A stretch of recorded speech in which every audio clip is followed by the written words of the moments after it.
Y así, mientras las campanas del monasterio seguían sonando, se comenzaba a escribir un nuevo capítulo, lleno de esperanzas, incertidumbres, y sobre todo, ese punto de misterio que solo los lugares antiguos pueden conservar.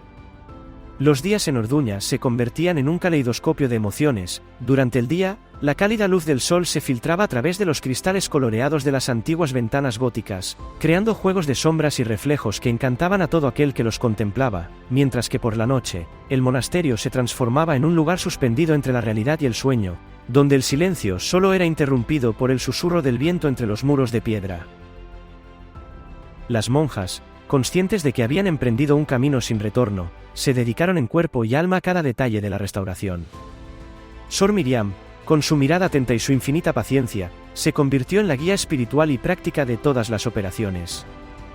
Junto a ella, Sor Beatriz y otras jóvenes compañeras intentaron tareas que iban mucho más allá de la simple oración, limpiaron rincones olvidados, devolvieron la vida a frescos descoloridos y redescubrieron antiguas recetas transmitidas de generación en generación, las mismas que antaño hicieron famosos en toda la región los dulces del monasterio. Mientras tanto, el pueblo de Orduña estaba lleno de actividad.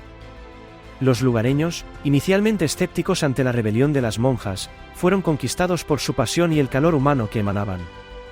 Los talleres artesanales estaban abarrotados de visitantes, e incluso los lugareños más antiguos, aquellos guardianes de la memoria, se encontraban contando historias y leyendas sobre antiguos milagros y apariciones que habían tenido lugar entre esos muros.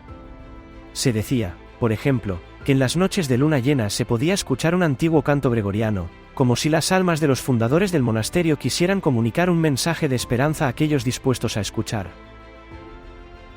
No faltaron momentos de reflexión y debate entre las monjas. Sentados alrededor de una sólida mesa de madera, en una habitación calentada por el crepitante fuego de la chimenea, discutieron animadamente los dilemas y paradojas existenciales que caracterizaron su elección.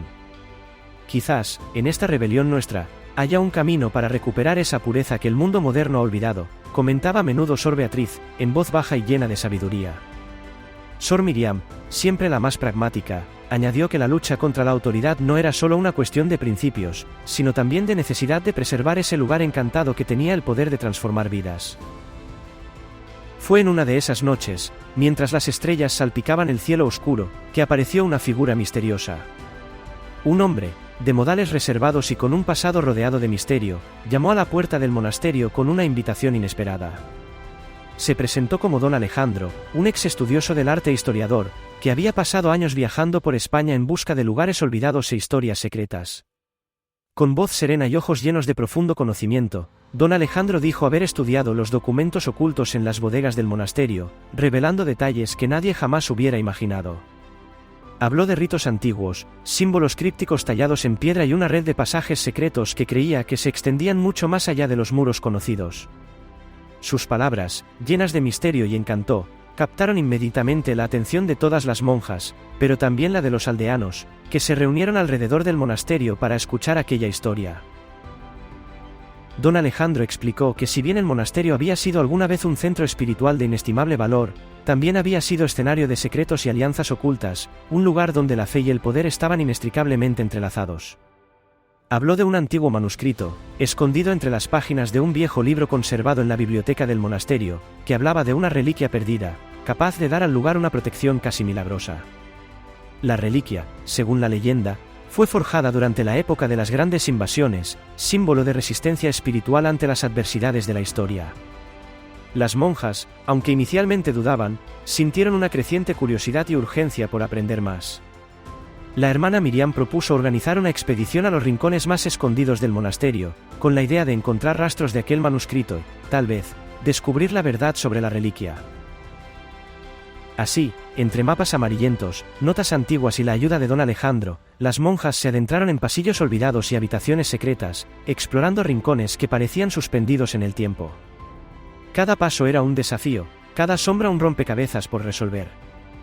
Durante una de estas excursiones, en una cripta debajo de la iglesia, descubrieron un símbolo grabado en una piedra que representa un fénix, símbolo del renacimiento y de la llama inmortal.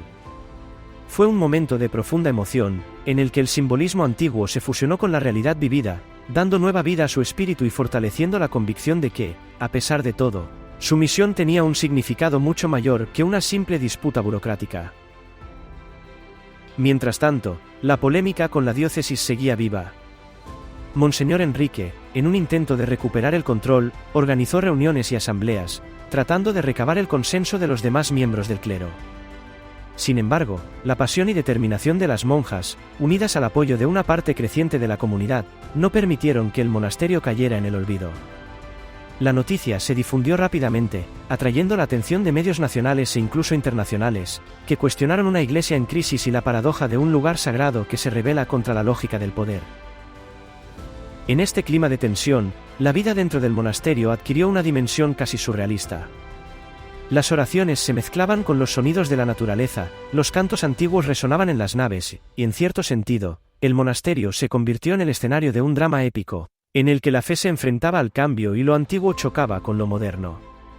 Las monjas, a pesar de las dificultades, conseguían encontrar momentos de despreocupación, durante las tardes de descanso, alrededor de mesas cargadas de platos típicos y vino local, contaban anécdotas, reían y fantaseaban despiertas, imaginando un futuro en el que Orduña pudiera convertirse en un punto de referencia para quienes buscan la belleza de la auténtica espiritualidad. El eco de estas historias llegó mucho más allá de las fronteras de la pequeña comunidad. Jóvenes estudiosos, apasionados por la historia y la arqueología, comenzaron a visitar el monasterio, atraídos por la atmósfera casi mística que se respiraba entre sus muros. Algunos de ellos trajeron consigo herramientas modernas, como escáneres 3D y drones, para documentar y estudiar los intrincados detalles arquitectónicos y las obras de arte ocultas en los rincones del complejo. Estos encuentros con la tecnología moderna no fueron percibidos como una traición a los valores antiguos, sino más bien como un puente entre el pasado y el presente, una forma de dar nueva vida a un patrimonio cultural y espiritual que corría el riesgo de perderse con el tiempo. Un punto de inflexión inesperado se produjo cuando, durante una de las búsquedas realizadas en el antiguo claustro, se encontraron una serie de cartas y diarios pertenecientes a las monjas del pasado. Estos documentos, escritos a mano con elegante caligrafía, narraban episodios de la vida cotidiana, de sacrificios y esperanzas, pero también de amores secretos y pasiones ocultas. La emoción era palpable, las antiguas palabras lograban transmitir una sensación de continuidad, como si el tiempo mismo se hubiera detenido para permitir que aquellas voces olvidadas resonaran una vez más.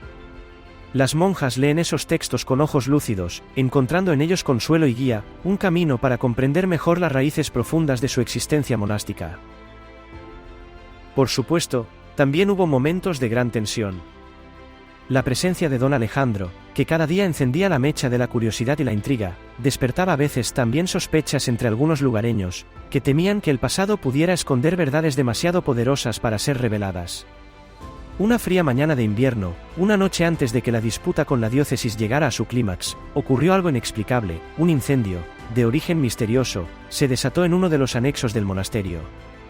Afortunadamente, gracias a la oportuna actuación de los habitantes y de las propias monjas, el incendio pudo ser extinguido antes de que pudiese causar daños irreparables. Ese hecho, más que un simple accidente, fue interpretado como una señal, un recordatorio para no bajar la guardia y mantener intacta la luz de la verdad. El clima de incertidumbre y rebelión, sin embargo, ayudó a fortalecer la cohesión interna. Cada dificultad enfrentada se convirtió en una pieza más en la construcción de una nueva identidad, la de un monasterio que ya no se definía solo por sus muros, sino por la pasión, la resiliencia y el coraje de quienes habían elegido creer en un ideal.